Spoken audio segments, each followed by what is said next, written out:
আমার আল্লাহ বলেন, হে পৃথিবীর মানুষ, হে আমার বান্দারা, তোমরা দুনিয়ার মধ্যে গিয়েছো, আমি তোমাদেরকে দুনিয়ার মধ্যে পাঠাইলাম।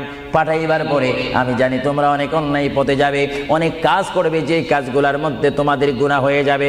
হ্যাঁ বান্দা, তোমরা গুনাহ করবে তাও আমি ভালো মতো জানি, তোমরা পাপ করবে তাও আমি ভালো মতো জানি।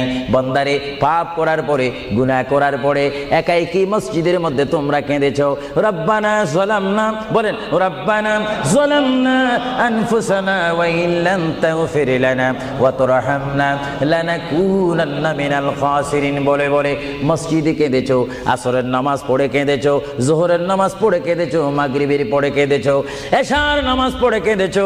এ বান্দা, নামাজের মুসল্লা যখন বসে যাও, আমি আল্লাহকে তোমরা বারবার বল, আল্লাহ আমার গুনাহ মাফ করে দাও। তারপরও আমি তোমাদের এই গুনাহ মাফ করে নিই। তারপরও তোমরা নিশি রাত্রে, মানুষ যখন ঘুমে যায়, তোমার বিবি যখন ঘুম যায়, তোমার ছেলে যখন ঘুম যায়, তুমি নিশি রাত্রে ঠান্ডা পানি দিয়ে ওযু বানিয়ে নামাজের মুসল্লায় বসে তুমি